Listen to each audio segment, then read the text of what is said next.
Bismillahirrahmanirrahim. Assalamu alaikum, hürmetli görürmenler. İstiklal gündəlik xəbərlərimizi görüşünlərini qarşı alımız. Mən Abdullah Yalqın.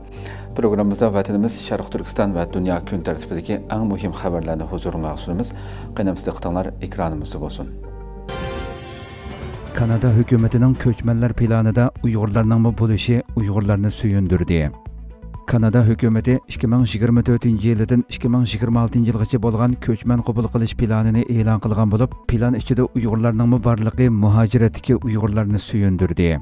1 noyabr Kanada hökumətinin organ to'rida köçmənlər işləri ministri Mark Miller Kanadaning 2024 yildan 2026 yilgacha bo'lgan yangi köçmənlər qatlami planini e'lon qilgan bo'lib, mazkur yangi planga Uyğurlarmi kirgizilgan. Kanada hökumətinin planında 2024 yılı 485 min, 2025 yılı 500 min, 2026 yılı 500 min yeni köçmən qabul qilishni planlagan bo'lib, mazkur planning izohatida Uyğurlar Kanadaga yangidan qabul qilinadigan köçmənlər qatoridan o'rin olgan. Bu yil 1 fevral Kanada parlamentida Xitoyning irqiy qirg'inchiligidan qochib, boshqa davlatda yashayotgan xatar ostidagi 10 ming Uyg'ur musofirni Kanadaga o'rinlashtirish qaror loyihasi ovozga qo'yilgan edi va bosh minister Justin Trudeau, kabinet ministrlari va barliq parlament a'zolarining qo'llab ovoz berishi natijasida 0 ga qarshi 322 ovoz bilan qaror loyihasi rasmiy ma'qullangan edi. Xitoy Kanadaning mazkur planiga norozilik bildirib kelayotgan bo'lib, Kanada parlamenti 10 ming Uyg'ur musofirni Kanadaga o'rinlashtirish qaror loyihasini tasdiqlab 2 kundan keyin Xitoy tashqi ishlar ministrligi bayonotchisi Mauning muxbirlarning aloqador savoliga javob berib, har doim takrorlab kelayotgan yolg'on yovdaq so'zlarni takrorlab, navbatda Xinjiangdagi xalq tinch va xotirjamlik ichida yashab xizmat qilyotidi. Har millat xalqining kishilik huquqiga kapolatlik qilish masalasi uzluksiz yaxshilanmoqda. Biz Kanada tarafining Xinjiangga munosabatli masalalarda ommani ozdirishni to'xtatishni talab qilamiz deb bildirgan edi. Navbatda Xitoy Sharq Turkiston xalqiga qaratgan irqiy qirg'inchilik jinoyatini davomlashtirish bilan birga muhojiratda yashayotgan Uyg'urlarni har xil vositalar bilan parokanda qilishni davomlashtirmoqda. Jumladan har qaysi davlatlarda yashayotgan Uyg'urlarga telefon qilish, uchur yo'llash orqali bearam qilmoqda va uchurlarga javob bermagan Uyg'urlarga ularning Sharq Turkistondagi urug' tuqqanlarini jazolash haqida tahdid solmoqda. Hatto ba'zi Uyg'urlarni iqtisodiy jihatdan qiltoqqa tushirib, Xitoyga xizmat qildirishga urinmoqda. Xitoyning urush aeroplani Kanada aeroplaniga parokandachilik soldi. Xitoy armiyasiga tava bir urush aeroplanining Janubiy dengizda Kanada harbiy tik uchar aeroplanining oldiga qaratib ishorat o'qi chiqarganligi bildirildi. Anadolu agentligining 3 noyabrdagi xabarida bildirilishicha, Kanada Xanjamati dengiz armiyasining HMCS Ottawa qo'g'dug'uchi paraxotida vazifa o'tayotgan mayor Rob Milan CNNga bu vaqtda qilgan so'zida bu vaqadagi xatarlik nuqta ishorat o'qining motor qanatiga yoki motorga qarab etilishidir. Shunlashqa bu xatarlik va kasbiy axloqqa zid degan.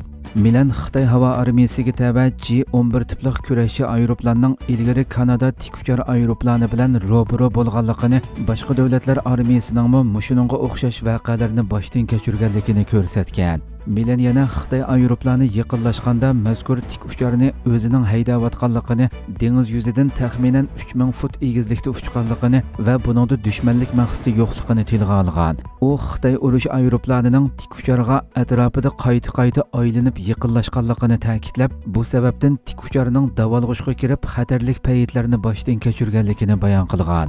Milan harbiy tik ucharning oldi tarafiga ishorat o'qi etishni kasbiy bo'lmagan harakat deb tasvirlagan bo'lsa-mu, ammo u tik ucharni 200 futgacha tövallatish orqali Xitoy urush aeroplanining xatarlik harakatlaridan qutulganligini bildirgan.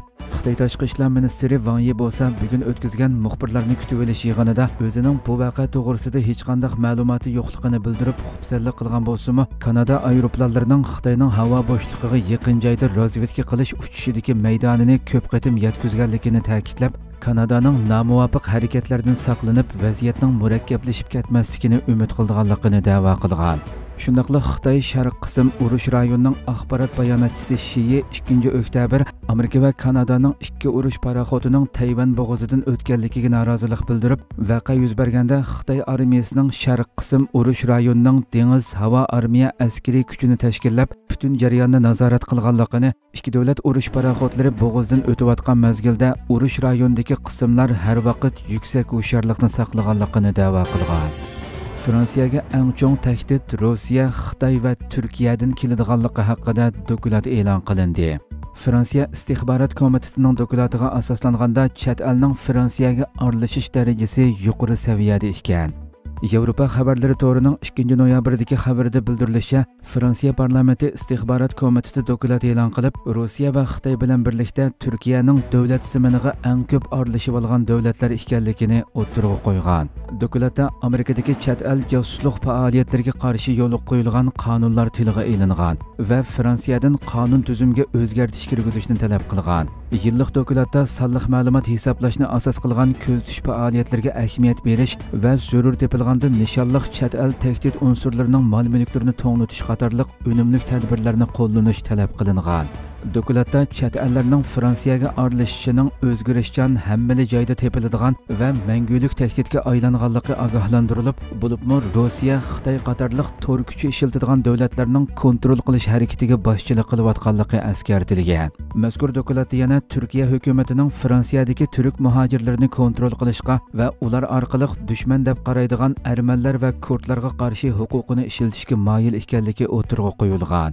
Dokumentda Turkiyaning Fransiyadagi diniy so'rovlarni mablag' bilan ta'minlash va ilgari ruxsat qilingan Fransiyadagi masjidlarga imomlarni tayinlash qatorliq ishlarning Turkiyaning Fransiyada islom diniga ta'sir ko'rsatishiga fursat yaratganligi o'tirg'a qo'yilgan. Dokumentda xalqaro sahnadagi jiddiy vaziyatning kunsiri kuchayayotganligi eskartilib, Fransiyaning chet el aralashish tahdidiga yuqori saviyada duch kelayotganligi baholangan va Amerikadagi qonunlarni ulgi qilgan asosda zarur bo'lgan qonun o'zgartirishlarni talab qilgan. Dokumentda Yevropa ittifoqi davlatlari ichidami bu masalada o'rtaq kurash qilish talab qilingan va chet el kuchlarining aralashishiga qarshi turish uchun jiddiy qonun ma'qullanishi talab qilingan. Dokumentda yana saxta xabarlarning tarqalishi G'arbga qarshi urushdagi muhim qurol deb qaralgan bo'lib, Fransiyaning bugungi Rossiya kanali va Sputnikni taqib etganligining Rossiyaning uchur urushi doirasini taraytganligi ta'kidlangan. Istixborot dokumentining oxirida davlat ichidagi siyosiy yo'llar, yuqori darajalik ma'murlar, shirkat vakillari va akademiklar chet elning aralashish xavfini yetarli tushunmaganligi uchun sadda deb ayblangan. Mashinroy bilan Erkin Tunyaz yana bir turkum atalmish diniy zotlar bilan ko'rishdi. Atalmış Uyghur Abnum Raylık Partiya Komitetining sekretari Mashinroy, Qo'rchoq rais Erkin Tunyaz 1 noyabr Urumchidan Sharq Turkistonga ziyoratga o'rinlashtirilgan G'arbiy Osiyo va Shimoliy Afrika davlatlarining diniy sohasidagilar va taratqu vakillaridan tashkillangan o'mak bilan ko'rishdi. Xitoy tashviqot organi Tangritog' to'rining xabarida bildirilishicha, Mashinroy millatlar masalasini to'g'ri hal qilib, millatlarning ittifoqligini zo'r kuch bilan ilgari surdik. Dinni sotsializm jamiyatiga uyg'unlashtirishga yetaklab, kishilik huquqni kafolatlantirdik deb bildirlash bilan birga turli qaror va qonunlarni ma'qullash orqali Xitoyning Sharq Turkistondagi keng ko'lamli tutqun qilish, lager va turmalarga solab irqiy qirg'inchilik yurgizish jinoyatini xalqaroga fosh qilgan Amerika qatorliq g'arb davlatlarini va axborot vositalarini millat, din, kishilik huquq qatorliq masalalardan foydalanib, Xitoyning taraqqiyotini to'sish suiqasdini ishga oshirmoqchi bo'ldi deb ayblagan. Ziyorat davomida Algeriya Diniy ishlar ministrligi hamkorlik va tashqi munosabatlar mas'uli Sayab Kuveyt o'tir yo'l ideyasini ilgari surish markazining mudiri Abdullah qatorliqlar Xitoyning yolg'on tashviqotiga mos holda zo'ravonlik, terrorizm, millat va din bilan munosabatsiz. U har qaysi davlatlarning o'rtaq dushmani deb bildirlashgan. Shundaqla bu qitimqi ziyorat orqali terrorlikqa qarshi turish va asabiylikni tugutish, din, taratqu qatorliq sohalardagi hamkorlikni kuchaytirib, inoqlik, muqimlik, gullanish, taraqqiy qilishni o'rtaq ilgari surishni umid qilganligini da'vo qilishgan. Mazkur o'mak Suriya, Iordaniya, Arab Birlashma Xalifaligi, Bahrayn, Algeriya, Saudiya Arabiston, Iroq, Oman, Falastin, Qatar, Kuveyt, Livan, Misr, Marokash qatorliq davlatlarning vakillaridan tashkillangan bo'lib, ular bilan qo'rchoq amaldorlardan Ilzat Ahmadjon, Abduraqib Tumirniyoz va Xitoy tashqi ishlar ministrligidagi aloqador amaldorlarmo ko'rishgan. Xitoy rejimi yaqinqi yillardan buyon islom dini va Uyg'ur qatorliq turkiy musulmonlarni yo'qotish va qirg'in qilish uchun munosabatlik atalmish yangi qonunlarni tuzib chiqib, majburiy ijro qilib kelmoqda. Shuning bilan birga islom dunyosidan har xil nomlar bilan o'mak tashkillab, Sharq Turkistonni ziyorat qildirib, xalqning diniy va milliy kimligining butunlay qo'g'dalganligini, diniy erkinlikning to'liq kafolatga ega ekanligini tashqi dunyoga jar solsa, ichki tashviqotda atalmish islom dinini xitoychilashtirish, dinni sotsializmga bo'ysundirish degandek safsatalar bilan irqiy qirg'inchilik siyosatini davomli ijro qilmoqda. Filippinda 6 Xitoy go'ro'ga elindi. Filippin poytaxti Manilada 30 oktyabr 6 Xitoy tutqun qilingan bo'lib, hozirgacha izdiriki bo'lmagan. Fransiya Xalqaro radiosining 2 noyabr xabar qilishicha, Filippin soqchilari bu hafta Filippinda tutqun qilingan 6 Xitoyning izdirikini qilayotgan bo'lib, soqchi amaldorining aytishicha, dushanba kuni Manilaning janubidagi bir obod rayonda 9 odam tutqun qilingan bo'lib, bularning 6si Xitoy ekan va hozirgacha izdiriki bo'lmagan. Tutqun qilingan 3 kishi voqeadan keyin qo'yib berilgan bo'lib, qo'yib berilganlarning hammasi Filippin fuqarosi ekan. Bildirilishicha, soqchilar hozirgacha ularning tutqun qilinishining sababi va tutqun qiluvchilarning muddaosining nima ekanligini bilmagan bo'lib, tutqun qilinganlarning kimligi yoki ularning Filippindagi ahvoli haqida hech qanday uchur yo'q ekan. Soqchilarning oshkorlashicha, tutqundan qutulib qolganlarning biri tutqun qilinish ahvolini bayon qilib, 30 oktyabr tong etishdan burun ularning uyiga noma'lum kishilar bosib kirib, hamma kishini tutqun qilganligini aytgan. Xitoy Tashqi ishlar ministrligi bayonotchisi Wang Wenbin 2 noyabr o'tkazilgan muxbirlarni kutib olish yig'inida bu haqdagi savollarga javob berib, Xitoyning Filippindagi bosh elchixonasining bu ahvolni tekshirayotganligini, Filippin tarafining tadbir qo'llanib, Filippindagi Xitoy fuqarolarining hayoti va mol-mulklarini to'liq qo'g'dashni talab qiladiganligini bildirgan. Blinken Isroiliyaning o'zini qo'g'dash huquqida emas, majburiyatining borligini ilgari surdi. Amerika Tashqi ishlar ministri Antony Blinken Isroiliyaga yetib keldi. Turkiya ovozi radiosi xabarida bildirilishicha, Amerika Tashqi ishlar ministri Antony Blinken rayonda to'qinishlar boshlangan 7 oktyabrdan buyongi 3-qatimliq Isroiliya ziyaratidan ilgari bayonot berib, Isroiliyaning o'zini qo'g'dash va bu xil hujumlarning qayta yuz bermasligiga kafolatlik qilish jihatda faqat huquqida emas, majburiyatimi bor dedi. Ministr Antony Blinken Isroiliya va Iordaniya qatorliq ba'zi davlatlarni ziyorat qilish uchun poytaxt Washingtondan ayrilishdan ilgari bayonot e'lon qildi. U ziyaratining birinchi bekitining Isroiliya bo'ladiganligini tilga olgan bayonoti jarayonida Isroiliyaning harakatlarida fuqarolarning qo'g'dilishining muhimligiga ishorat qilib, biz fuqarolarni texnik yaxshi qo'g'dash yo'lida tashlanadigan konkret qadamlar haqida so'zlashishni xohlaymiz dedi. Isroiliya Falastin to'qinishining boshqa davlatlarga kengayib ketishining oldini olishning o'zlarining muhim ishlarining biri ekanligini ta'kidlagan Blinken, yana bir muhim ishning asirlarning qo'yib berilishi ekanligini eskartdi. U fuqarolar o'limlarining javobgorining Hamas ekanligini, uning fuqarolarni qalqon, doktorxona va masjidlarni bosh shtab o'rnida ishlatayotganligini ilgari surdi.